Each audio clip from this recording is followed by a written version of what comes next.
Salve a tutti ragazzi, bentornati in questo nuovo video. Nello scorso video abbiamo parlato di Edoardo Risoldi, potete trovare qui il link nelle schede. Oggi non sarà una puntata di Architettube, ma bensì di un'altra serie, ovvero Pop Arc, una serie che andrà in onda ogni ultima domenica del mese, in cui parlerò di architettura nella cultura popolare, nei videogiochi, nei film, serie tv, eccetera. Oggi parleremo dell'architettura in Game of Thrones, la popolare serie televisiva, mi riferisco appunto alla serie televisiva e non a libri o altro.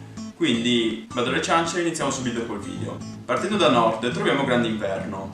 Grande Inverno è principalmente il castello di Ward, un castello che si trova in Irlanda e dove anche in Irlanda stessa hanno girato molte altre scene del Trono di Spade, sempre ambientate a nord.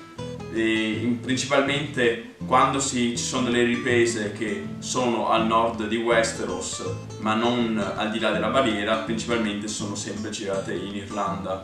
Il castello può anche essere abbastanza realistico, diciamo, alla fine sono tipiche architetture che si trovano appunto in Irlanda ma anche in Inghilterra, con muri a secco fatti di pietra e con questo tipo di architettura anche dei merli, delle torri. L'unica differenza che ha questo castello con quelli della vita reale è che questo castello ha delle coperture un po' anomale rispetto al clima che deve affrontare. Infatti le torri hanno una copertura piatta anziché a cono oppure a pendenza adatta appunto per climi rigidi come appunto dovrebbe essere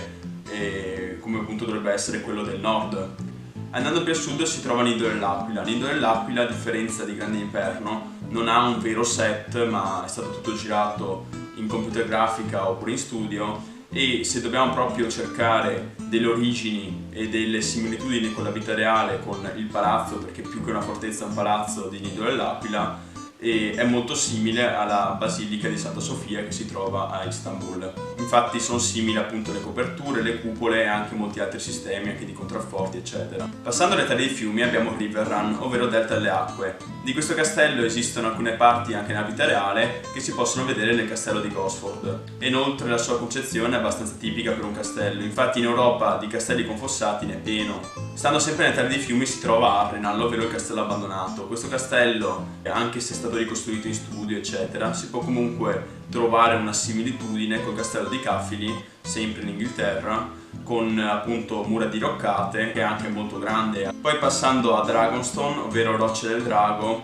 Rocce del Drago è stato girato anche quello interamente in studio. Possiamo vedere delle similitudini con il tipo di fortezza alla moderna, ovvero con gli angoli sporgenti in modo tale da incassare meglio le palle di cannone o anche deviarle, anche se è una tipologia del tutto diversa, perché la fortezza della moderna è molto più bassa, mentre queste qua sono mura tipiche, diciamo, medievali. Poi è più un'architettura fantastica e potrebbe essere ispirata da un'altra architettura sempre fantastica, ovvero Minas Morgul, però questa volta del Signore degli Anelli. Invece il camminamento che si vede nelle ultime stagioni, dove Daenerys e Jon Snow conversano, si trova in Spagna ed è San Juan de Castelugaze, anche se avrò sicuramente ammazzato il nome, però potete comunque trovarlo qua nelle foto. Passando ad Approdo del Re, ovvero la capitale dei Sette Regni, è quasi interamente basata sulla città croata di Ragusa, chiamiamola Ragusa e non Dubrovnik per favore, e di cui si possono notare appunto molti scorci, le strade, anche a volte alcune chiese, dipende ovviamente dalle riprese che hanno usato anche le sue mura. Ovviamente la Fortezza Rossa non esiste, è solo frutto di computer grafica e come altri fantasy non è altro che un castello molto esagerato. Però se proprio vogliamo trovare un collegamento col nostro mondo reale, nella Sala del Trono è possibile vedere nei pavimenti lo stesso tema che si può vedere anche al Pantheon di Roma. Da Dorn si può vedere che come la Torre della Gioia sia presa di pari passo dal castello di Zafra, situato in Spagna.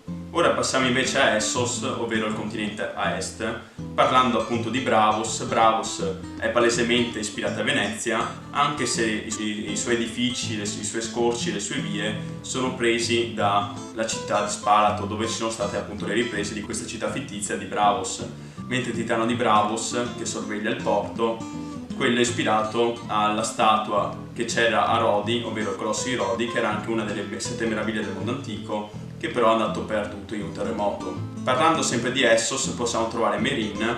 Meereen è ispirata palesemente a una città sumera con Ziggurat, mentre Kart è molto più ispirata a Babilonia nelle sue sfattezze, sia per quanto riguarda il suo tipo di arte che di cancelli, che il concetto stesso di avere un'oasi di verde nel deserto. Comunque, se il video vi è piaciuto lasciate un mi piace, ricordatevi di commentare e di condividere questo video se vi piace questo tipo di format, e da Antonop Bene è tutto, passo e chiudo.